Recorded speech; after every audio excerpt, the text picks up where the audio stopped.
Good morning everyone, कैसे हैं आप सब लोग। मेरा नाम है राहुल और मैं दूंगा आपको हिंदी ग्रामर का प्रैक्टिस सेट, प्लस इसमें होंगे करंट अफेयर के क्वेश्चंस। होली रही होगी आप सबकी बहुत ही अच्छी, तो पढ़ाई कर दें दोबारा से शुरू। पहले क्वेश्चन से स्टार्ट करेंगे। पहला क्वेश्चन है आपका, मेरा मित्र राकेश बहुत अच्छा चित्रकार है। इसमें बताना है विधेय। वाक्य होता है ना, इसके दो अंग होते हैं, एक तो उद्देश्य और एक होता है विधेय। ठीक है, अब उद्देश्य क्या होता है, इसमें उद्देश्य है राकेश और उद्देश्य का विस्तार पूछ लिए तो वो है मेरा मित्र। विधेय क्या है इसमें बताओ, विधेय है बहुत अच्छा चित्रकार। क्या है, बहुत अच्छा चित्रकार। आंसर हो जाएगा सी। उद्देश्य याद रखना, उद्देश्य है इसमें राकेश और उद्देश्य का विस्तार है इसमें मेरा मित्र। ठीक है, इतना याद रख लेना। नेक्स्ट, सलमा घर जाती है। सलमा घर जाती है, इसमें वाक्य बताना है। तो वाक्य किसके आधार पर पूछ रहा है, ये रचना के आधार पर पूछ रहा है। रचना के आधार पर वाक्य कितने प्रकार के होते हैं, 3। कौन कौन से, सरल, संयुक्त, मिश्र। संयुक्त में क्या आता है, किंतु, परंतु, और एवं, इसलिए, वरना। मिश्र में क्या आता है, की, जो, सो, जिसका, जिसकी। सलमा घर जाती है, इसमें सरल वाक्य। सरल वाक्य की विशेषता क्या होती है, एक उद्देश्य और एक विधेय होता है। उद्देश्य क्या है इसमें, उद्देश्य सलमा, विधेय क्या है, घर जाती है। याद रखना, ठीक है। नेक्स्ट, लंका का राजा रावण। मैंने बताया था कि आपको पदबंध कैसे निकालते हैं, जहाँ पे खत्म हो रहा हो। पदबंध वाली लाइन देखो, ये लाइन है ना, ये कहाँ खत्म हो रही, रावण पे खत्म हो रही है, तो रावण क्या संज्ञा है, तो ये क्या हो जाएगा, संज्ञा हो पदबंध। कितना ईजी है, इससे ज़्यादा ईजी कुछ हो सकता है। ठीक है। नेक्स्ट, पारा उतरना। देखो ये मुहावरा है। पारा उतरने का मतलब होता है क्या, बताओ, क्रोध कम होना। क्या होता है, क्रोध कम। मैंने कई बार बताया मुहावरा किस भाषा का है, अरबी भाषा का है। मुहावरे का अर्थ किस, उससे, लक्षणा से। ठीक है, लक्षणा से रिलेटेड है। और ये क्या होते हैं, वाक्यांश होते हैं। ठीक है, और ये पता है शाब्दिक अर्थ नहीं देते। मुहावरे का शाब्दिक अर्थ नहीं निकालते हम लोग, क्या निकालते हैं, सांकेतिक अर्थ निकालते हैं। इस चीज़ को हमेशा याद रखना। ठीक है, आंसर क्या हो जाएगा इसका, बी।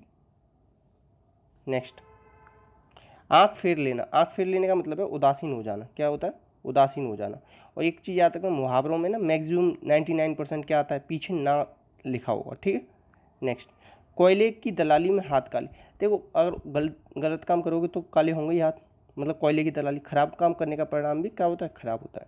नेक्स्ट, कौन सा स्त्रीलिंग है। देखो हिंदी में केवल 2 ही लिंग है, एक तो स्त्रीलिंग है, एक पुल्लिंग है। ठीक है, याद रखना। भाषा अच्छी है, प्रयोग किया जा रहा है, सेवा दी जा रही है, हिंदी अच्छी है, नहीं है पूछ रहा है, तो प्रयोग किया जा रहा है, प्रयोग किया जा रहा है। याद रखना, आंसर क्या हो जाएगा, सी। ठीक है, और शाप इस तरीके से लिखते हैं, याद रखना। निरोग लिख लो, एक्स्ट्रा क्वेश्चन एक साथ लिख लिया करो थोड़ा बहुत। ठीक है, उज्ज्वल। ठीक है।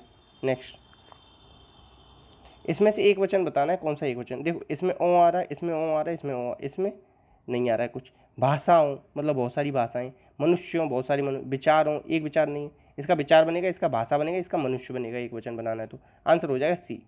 ठीक है। नेक्स्ट, कीमत का बहुवचन क्या बने, कीमतों में इजाफा हो गया, लिख के आता है ना न्यूज़पेपर में, देखोगे कि पेट्रोल की कीमतों में वृद्धि हुई, ऐसे आता है ना, तो याद रखना बी हो जाएगा। नेक्स्ट है माध्यम। क्या, किस माध्यम से आप काम कर रहे हो, कितने माध्यमों से ये काम कर सकते हो, ऐसे बोल सकते हैं ना। याद रख। अक्षय निधि क्या होती है, अक्षय निधि होती है जो कभी भी खत्म ना हो, जो संपत्ति कभी भी खत्म ना हो, उसे कहते हैं आप अक्षय निधि। नेक्स्ट, जमीन का पर्यायवाची बताना है। जमीन का पर्यायवाची कौन सा नहीं है, देखो पृथ्वी, धरती, धरणी, भू, धरा। ठीक है, ये सब तो होते हैं पृथ्वी के पर्यायवाची।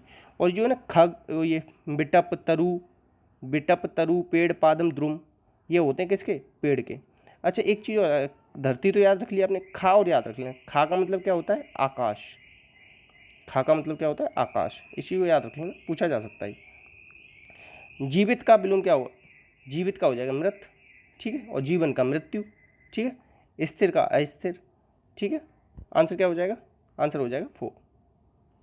नेक्स्ट, इसमें से कौन सा किस में प्रत्यय नहीं लगा, लोग में ओ लग रहा है, पशुओं में ओ लग रहा है। ठीक है, क्या लग रहा है, पशुओं में ओ लग रहा है, सदस्यों लग रहा है, पीढ़ी में कोई भी प्रत्यय नहीं है। ठीक है, प्रत्यय कहाँ पे लगते हैं, आपके पीछे लगते हैं या शब्द के अंत में लगते हैं। प्रत्यय कितने प्रकार के होते हैं, 2, कृत प्रत्यय और तद्धित प्रत्यय। कृत प्रत्यय क्रिया में लगते हैं, तद्धित प्रत्यय संज्ञा सर्वनाम विशेषण में लगते हैं। ठीक है, याद रखना। मिलजुल, मिल और जुल क्या हो जाएगा, मिल और जुल। ठीक है, कौन सा हो जाएगा बताओ, इसमें द्वंद्व हो जाएगा। द्वंद्व कितने प्रकार के होते हैं, 3 प्रकार के होते हैं, इतरेतर, समाहार और वैकल्पिक। ठीक है, याद रखना, पूछ लेता है कि द्वंद्व कितने भेद होते हैं। ठीक है, द्वंद्व लिखना भी सीख लेना, शुद्ध अशुद्ध में पूछ लेगा। नेक्स्ट, अब इसमें कह रहा है 2 से अधिक उपवाक्य हों, जैसे तथा, जैसे, ये सब जोड़ते हैं। ये सब किस में होता है, संयुक्त में होता है। ठीक है। सरल में तो एक उद्देश्य एक विधेय होता है, इसमें आश्रित आएगा। मिश्र के साथ पता है क्या देगा आपको, आश्रित उपवाक्य किसमें होता है, ठीक है, याद रखना।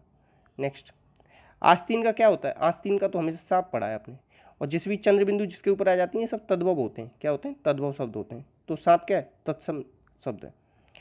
विज्ञान के नए नए आविष्कारों को देखकर आदमी आश्चर्य में पड़ गया, तो मतलब दांतों तले उंगली दबा लेना कहते हैं इसे, आश्चर्य में पड़ जाना। नेक्स्ट, हिंदी में कारक चिन्हों की संख्या 1,00,000 बार बताइए होगी, कम से कम 1,00,000 बार आपको, तो 8 होती है। और संस्कृत में पूछ ले तो 6 होती है, ये भी याद रखना। नेक्स्ट, समुच्चय बोधक अब भी बताना है, समुच्चय बोधक कौन सा है, तो देखो किंतु परंतु और एवं इसलिए वरना ये सब किस में आते हैं, समुच्चय में आते हैं। तो आंसर क्या हो जाएगा, ए सीधे। रचना के आधार पर वाक्य की सोच रहे हो कितनी बार बताया मैंने, सरल, संयुक्त, मिश्र, बता के परेशान हो गए। तो अर्थ के आधार पर 8 प्रकार के होते हैं। जो शब्द होता है ना, उत्पत्ति के आधार पर 4 प्रकार का होता है, तत्सम, तद्भव, देशज, विदेशज। रचना के आधार पर 3 प्रकार का होता है, रूढ़, यौगिक, योग रूढ़। अर्थ के आधार पर शब्द 2 प्रकार का होता है, सार्थक, निरर्थक। याद रख लो ये चीज़ें। नेक्स्ट इसमें से किसमें प्रत्यय नहीं है, देखो बनना प्लस ई बनेगी गी, ठीक है। और इसमें तो दा उत्तर है, तो इसमें दान में नहीं है कोई भी। अगर दान ही होता ना तो उसमें ई प्रत्यय हो जाता, ये मैक्सिमम देता है, मगर दान में कोई भी प्रत्यय नहीं है, ठीक है।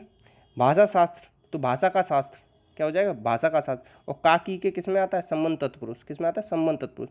दूसरा या उत्तर पद प्रदान होता है, ठीक है, याद रखना। द्वंद्व समास में दोनों पद प्रदान होते हैं, ये भी याद रखना। अब विभाव में पहला या पूर्व पद प्रदान होता है, ये याद रखना। अब विभाव के जो एग्जाम्पल होते हैं ना, उसका क्या बहुवचन नहीं बनता, ये भी याद रखना, ठीक है। उपार्जन में संधि पूछ रहा है, उपार्जन में कौन सी होगी, उप प्लस अर्जन, क्या हो जाएगी, उप प्लस अर्जन। देखो मैंने बताया ना आपको, बड़ा आ बड़ी ई बड़ा ऊ आ जाए तो क्या हो जाएगा, दीर्घ संधि। इसमें आ रहा है ना बीच में, तो दीर्घ संधि। गुण होता तो एक मात्रा दे रखी होती, यण होता तो या और बा से पहले आदि दे रखे होते। क्यों दे रखे होते, क्योंकि ये दोनों क्या है, अर्धस्वर हैं। वृद्धि में क्या होता है, 2 मात्रा होती हैं, याद रख लो इतना। आंसर हो जाएगा सी। आगे बढ़ जाते हैं हम लोग। क्योंकि बे सहज हो सके, बे जो है ना इसमें क्या है, सर्वनाम। सर्वनाम के भेद कितने, 6। कौन कौन से, पुरुष, निश्चय, अनिश्चय, संबंध, प्रश्न, निज। और संख्या कितनी है, सर्वनाम की 11। सर्वनाम का मतलब क्या होता है, सबका नाम। सर्वनाम कहाँ यूज करते हैं हम, संज्ञा की पुनरुक्ति न हो वहाँ पे, ठीक है। दलित द्राक्ष, इसका विशेषण बताना इसमें कौन सा है, तो दलित क्या है, गुण है किसी का। विशेषण कितने प्रकार के, तो 4। GSPS याद कराया आपको, गुणवाचक, संख्यावाचक, परमार्थ, सार्वनामिक, ठीक है, याद रख लो। नेक्स्ट है, अब इसमें देखो करंट अफेयर क्वेश्चन आ गए। इसमें महाराष्ट्र भूषण अवार्ड किसको दिया गया, ये पता है क्यों करा रहा हूँ मैं आपको, कि बहुत ज़्यादा इंपॉर्टेंट नाम है आशा भोसले का, ठीक है, याद रख लेना। अब देखो शरद पगारे, इन्हें व्यास सम्मान मिला था इसी साल का, हिंदी का, ठीक है। और व्यास सम्मान कब से दे रहे हैं, 1991 से दे रहे हैं, ये भी याद रखें। देखो ये मुजीबुर रहमान को 2020 का गांधी शांति मिला है, 2019 का कुवैस बिन सईद को मिला है गांधी शांति पुरस्कार, ठीक है, याद रख लेना ये। नेक्स्ट, किस यूटी को टीबी मुक्त किया गया, बताओ। ये किया गया है लक्षद्वीप को। इंडिया का टीबी मुक्त का लक्ष्य कौन सा है, 2025 तक सबको टीबी मुक्त करना है। टीबी डे मनाते कब हैं हम, बताओ, 24 मार्च को मनाते हैं। और 24 अप्रैल को क्या मनाते हैं, ये भी याद रखना, बताओ, पंचायती दिवस मनाते हैं। हद से ज़्यादा पूछा जाता है। अच्छा एक चीज़ याद रखना, कौन क्या, लद्दाख में ना हेमिस नेशनल पार्क पहुँच गया है। हेमिस नेशनल पार्क पहले किस में आता था, जम्मू कश्मीर, अब ये यहाँ पहुँच गया है, बहुत बड़ा है, पूछा जा सकता है। पॉल्यूशन कैपिटल कौन है अपनी, दिल्ली है, ये भी याद रख लेना, ठीक है। और दिल्ली में भी भगत सिंह का वो स्मारक बना, मतलब उसका किया था ना, ओपनिंग कराई थी, किसने की थी बताओ, निशंक जी ने, अपने एजुकेशन मिनिस्टर हैं, ठीक है। नेक्स्ट, अभी देखो रबड़ का डैम कहाँ बना है, रबड़ का डैम बना है किस में, गया, किस में बना है, गया में, ठीक है। रबड़ लेने गया, ऐसे याद किया था मैंने, ठीक है। पटना में क्या है, डॉल्फिन सेंचुरी शुरू हुई है। नेक्स्ट, अभी खेलो इंडिया यूथ गेम 2021, पता है इसका क्वेश्चन कैसे हुआ कि कहाँ पे होना है इस बार खेलो इंडिया यूथ गेम, 1,000% लिख लो, आएगा ही आएगा, हो नहीं सकता कि ना आए। हरियाणा के पंचकुला में होना है, याद रख लेना। इसमें भी योगासन को जोड़ा गया, ये भी क्वेश्चन पूछा जाएगा डायरेक्ट, जरूर, ठीक है। तो यही क्वेश्चन थे आपके, और आपका आज का होमवर्क है क्रिया विशेषण के प्रकार बताने हैं आपको, क्रिया विशेषण के प्रकार कौन कौन से, ट्रिक के साथ, जो मैंने आपको ट्रिक बताई, ठीक है। बाकी अपना अपनों का ध्यान रखना, इसी के साथ जय हिंद, जय भारत।